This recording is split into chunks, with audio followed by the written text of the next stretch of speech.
नमस्कार दोस्तों, आज के इस वीडियो में हम डिस्कस करने वाले हैं 1979 में सोवियत संघ के अफगानिस्तान के ऊपर किए गए उस हमले के बारे में जिसने इस दुनिया को पहली बार आतंकवाद से रूबरू करवाया। इसी युद्ध ने दुनिया के सबसे बड़े आतंकवादी ओसामा बिन लादेन को आतंकवादी ओसामा बिन लादेन बनाया था। इसी सोवियत अफगान युद्ध के परिणाम स्वरूप आतंकवाद के दो जुड़वा बच्चे अल कायदा और तालिबान का अफगानिस्तान की धरती पर पहली बार जन्म हुआ था। यह सोवियत अफगान युद्ध ही था जिसने अफगानिस्तान के बर्बादी की नींव रखी थी एवं अफगानिस्तान की धरती को आतंकवादियों का स्वर्ग बनाया था। आइए सोवियत अफगान युद्ध को जरा विस्तार में समझते हैं एवं शुरू करते हैं अपने आज के इस वीडियो को, जिसका शीर्षक है आखिर सोवियत अफगान युद्ध ने इस विश्व को क्या दिया।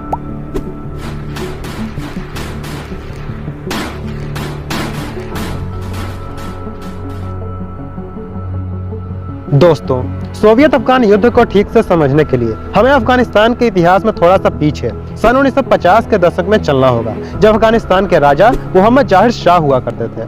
मोहम्मद जाहिर शाह की छवि वैसे तो वैश्विक पटल पर एक बहुत ही प्रोग्रेसिव एवं डेमोक्रेसी के समर्थक के रूप में रही थी, क्योंकि इन्होंने अपने जीवन का एक बहुत ही बड़ा हिस्सा पश्चिमी देशों में पश्चिमी शिक्षा प्राप्त करते हुए बिताई थी एवं ये इंग्लिश और फ्रेंच भाषा को बड़ी ही सरलता के साथ बोल लेते थे। चूंकि इन्होंने पश्चिमी शिक्षा प्राप्त की हुई थी, इस कारण से पश्चिमी राजनीतिक व्यवस्था से भी काफी प्रभावित थे। इसी कारण से 1950 के दशक में जब वे अफगानिस्तान के राजा हुआ करते थे, इन्होंने पहली बार अफगानिस्तान के आधुनिकीकरण की शुरुआत की, जिसमें इन्होंने सबसे पहले अफगानिस्तान को एक राजशाही देश से एक संवैधानिक राजशाही देश में तब्दील कर दिया, बिल्कुल ब्रिटेन की तरह। जैसे ब्रिटेन में राष्ट्र के प्रमुख तो वहाँ की महारानी होती हैं, किंतु सरकार का प्रमुख ब्रिटेन की जनता के द्वारा चुना गया एक व्यक्ति होता है, बिल्कुल उसी तरह यहाँ इन्होंने राजा रहते हुए 1952 में अफगानिस्तान का पहला आम चुनाव करवाया।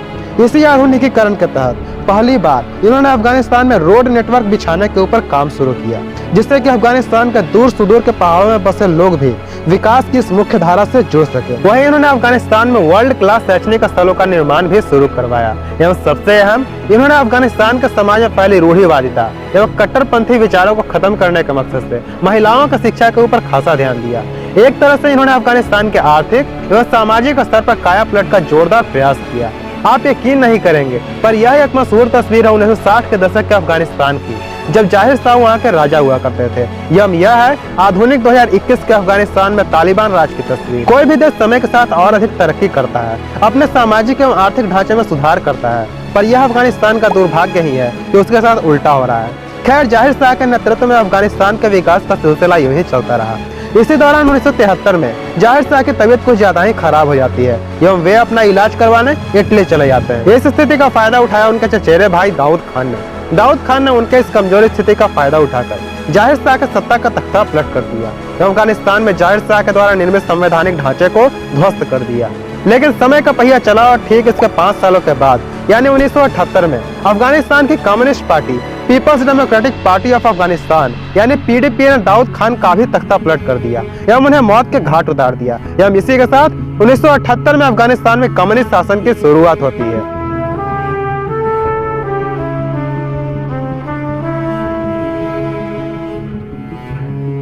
वहीं अफगानिस्तान में इस नई बनी कम्युनिस्ट सरकार ने भी अफगानिस्तान के आधुनिकीकरण को यूं ही जारी रखा। लेकिन कम्युनिज्म की एक खासियत होती है कि यह जमीन और धन के केंद्रीकरण का हमेशा विरोधी रहता है।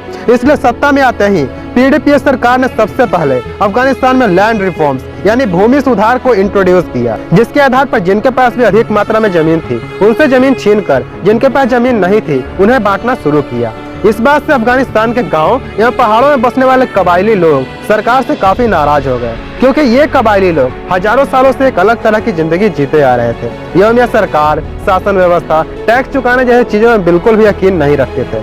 ये कबायली लोग बस चाहते थे कि हमारे जीवन यापन में कोई भी हस्तक्षेप ना करे। लेकिन पीडीपी सरकार के द्वारा लाई गई भूमि सुधार सीधे तौर पर इनकी जमीनें छीनकर दूसरे लोगों को दे रही थी एवं इसी कारण से अलग अलग इलाकों एवं पहाड़ों में बसने वाले बहुत से कबीलों ने मिलकर पीडीपी सरकार के खिलाफ विद्रोह छेड़ने का ऐलान कर दिया एवं इसी के साथ अफगानिस्तान के दूर सुदूर के क्षेत्रों से पीडीपी सरकार के खिलाफ विद्रोह की खबरें आने लगी। इन विद्रोहों को पीडीपी सरकार ने लोगों के ऊपर गोलियां चलाते हुए दबाना शुरू किया, लेकिन पीडीपी सरकार इन विद्रोहों को पूरी तरह से दबाने में असफल रही। इसका कारण था अफगानिस्तान की भौगोलिक संरचना यानी जियोग्राफिकल कंडीशन। पूरे अफगानिस्तान का तकरीबन 75% हिस्सा पहाड़ी है, मात्र 25% ही समतल है और उसमें से भी अधिकतर बंजर है। इस आधार पर आप ये तो समझ ही गए होंगे कि अफगानिस्तान के दूर सुदूर के क्षेत्र में सेना भेजकर किसी हिंसक विद्रोह को दबाना कितना मुश्किल होता होगा। इस कारण से अफगानिस्तान की नई बनी कम्युनिस्ट सरकार को भी लगने लगा था कि उसका अपने दम पर अफगानिस्तान की सत्ता पर सर्वाइव करना अब मुश्किल है। इसलिए अफगानिस्तान की पीड़ित सरकार ने सोवियत संघ से सैनिक सहायता मांगने का फैसला किया, क्योंकि सोवियत संघ उस वक्त दुनिया का सबसे बड़ा एवं शक्तिशाली कम्युनिस्ट देश हुआ करता था। यह अपने आप को कम्युनिस्ट दुनिया का नेता मानता था, इसलिए कम्युनिस्ट सरकार के आह्वान पर तो उससे अफगानिस्तान में आना ही था। 24 दिसंबर 1979 की वह ऐतिहासिक तारीख जब सोवियत संघ की सेना अपनी पूरी शक्ति या मिलिट्री साजो सामान के साथ अफगानिस्तान में दाखिल होती है। यही 24 दिसंबर 1979 वह ऐतिहासिक तारीख है जिस दिन सोवियत संघ ने अफगानिस्तान के ऊपर हमला किया था। सोवियत संघ ने आते ही सभी विद्रोही तत्वों को लगभग अपने फाइटर हेलीकॉप्टर्स एवं टैंक्स के दम पर शांत करा दिया। लेकिन अब टैंक्स और बंदूकों के दम पर शहरों पर तो कब्जा कर सकते हैं, पर पहाड़ों में बसने वाले गांवों को कैसे शांत रखिएगा, क्योंकि वहां तक जल्दी से पहुंचने के लिए तो अच्छे रोड नेटवर्क ही नहीं है, और अगर हैं भी तो काफी खराब स्थिति में है। इसलिए अफगानिस्तान के पहाड़ी इलाकों में सोवियत संघ के कब्जे के बावजूद छिटपुट विद्रोह की खबरें आती रहीं। वहीं आपको यदि पता हो तो यह जो दौर है वह सोवियत संघ और अमेरिका के बीच शीत युद्ध का दौर है। इस शीत युद्ध में दोनों ही महाशक्तियों ने वैसे तो एक दूसरे के ऊपर सीधे तौर पर एक गोली तक नहीं चलाई, पर एक्सपर्ट्स कहते हैं कि द्वितीय विश्व युद्ध के अंत से लेकर 1991 में सोवियत संघ के पतन तक अगर इस दुनिया में कहीं भी एक गोली तक चली थी तो उसका कारण प्रत्यक्ष या अप्रत्यक्ष रूप से यह शीत युद्ध ही था। चाहे वह 1965 और 71 का भारत पाकिस्तान युद्ध हो, या फिर तो बर्लिन की ऐतिहासिक दीवार, या फिर तो वियतनाम युद्ध, या फिर तो क्यूबन मिसाइल संकट, इन सभी घटनाओं पर शीत युद्ध का प्रभाव कम, अधिक या पूरी तरीके से अवश्य था। वहीं सोवियत संघ के अफगानिस्तान पर हमले के बाद अब वक्त था अफगानिस्तान का इस शीत युद्ध के कारण बर्बाद होने का, और यह हुआ भी। अफगानिस्तान पहले 19वीं सदी में रूस और ब्रिटेन के बीच मध्य एशिया प्रभाव के लिए हुए युद्ध में घुन की तरफ पिसा, और फिर बाद में अमेरिका और सोवियत संघ के साथ भी घुन की तरफ पिसा। इसे आप अच्छे से समझिए। जब सोवियत संघ ने अफगानिस्तान पर हमला किया तो अमेरिका को सोवियत संघ को बर्बाद करने का एक मौका दिखाई पड़ा, और उसने इस मौके का फायदा उठाते हुए अफगानिस्तान में विद्रोह कर रहे प्रमुख कबीलों के मुखिया से बातचीत करना शुरू किया एवं उन्हें हर संभव मदद का वादा किया, जिसमें धन और हथियारों की मदद प्रमुख थी। इसी क्रम में 1983 में अमेरिकी राष्ट्रपति रोनाल्ड रेगन ने अफगानिस्तान के प्रमुख कबीलों के मुखियाओं के साथ एक बैठक की, और इसी बैठक के आधार पर अमेरिका ने आधिकारिक तौर पर इन कबायली लोगों को हथियार और पैसा सप्लाई करना शुरू किया, जिसके बाद जो कबायली लोग पहले तलवार और छोटे मोटे हथियारों के साथ सोवियत संघ की अत्याधुनिक सेना का सामना कर रहे थे, अब उनके हाथ अत्याधुनिक अमेरिकी हथियार जैसे स्टिंगर मिसाइल एवं ऑटोमेटिक मशीन गन्स लग चुके थे। जिससे इनको फायदा यह हुआ कि जो सोवियत संघ की सेना पहले किसी भी इलाके में बड़ी आसानी के साथ हेलीकॉप्टर की मदद से गोलियां या मिसाइल से आकर चली जाती थी, और ये कबायली लोग उनका कुछ नहीं बिगाड़ पाते थे। अब उनका किसी भी क्षेत्र में बेफिक्र होकर ऑपरेट करना बहुत ही मुश्किल हो गया था, क्योंकि इन कबायली लोगों के पास अब अमेरिकी स्टिंगर मिसाइल्स थी जो बड़े ही आसानी के साथ कंधे पर रखकर फायर की जा सकती थी और किसी भी फ्लाइंग ऑब्जेक्ट को जमीन पर गिराने की क्षमता रखती थी। एक आंकड़े के हिसाब से 1979 से 1989 के दौरान इस युद्ध में सोवियत संघ के करीब 333 हेलीकॉप्टर एवं 119 फाइटर जेट्स का एक्सीडेंट हुआ था। इनमें से अधिकतर एक्सीडेंट अमेरिका के द्वारा भेजी गई इन स्टिंगर मिसाइल्स के हमले के कारण ही हुआ था। अब आइए हम अफगानिस्तान में आतंकवाद के शुरुआत एवं विस्तार के ऊपर चर्चा करते हैं।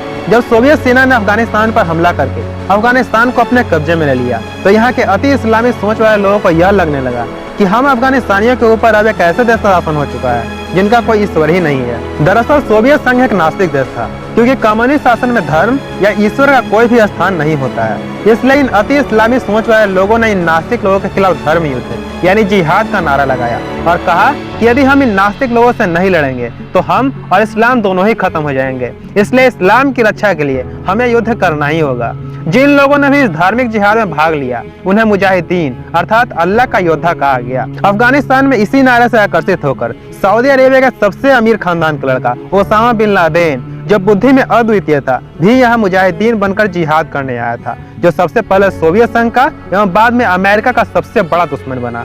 इसी ओसामा बिन लादेन ने अमेरिकी डॉलर एवं हथियारों को सही ढंग से इस्तेमाल करते हुए सोवियत संघ की सेना के लिए अफगानिस्तान को एक भयंकर दलदल में तब्दील कर दिया था। एवं इसी ओसामा बिन लादेन ने एक तरह से अफगानिस्तान में आतंकवाद के अस्तित्व को कायम किया था, और वो भी अमेरिकी हथियार एवं डॉलर के दम पर। इसी ओसामा बिन लादेन ने 1988 में आतंकवादी संगठन अल कायदा को वजूद में लाया था। एवं इसी ओसामा बिन लादेन ने 2001 के वर्ल्ड ट्रेड सेंटर हमले में अमेरिका तक को सन्न कर दिया था। खैर, सोवियत संघ तो अफगानिस्तान नामक इस दलदल में फंस ही चुका था, क्योंकि सोवियत संघ के सैनिक लगातार इन मुजाहिदीनों के हाथों मारे जा रहे थे। वहीं सोवियत संघ भी लगातार इन मुजाहिदीनों पर हमलावर था। अफगानिस्तान में सोवियत संघ के इतना अधिक क्रियाशील होने के कारण सोवियत संघ के खजाने पर ही बुरा असर पड़ रहा था।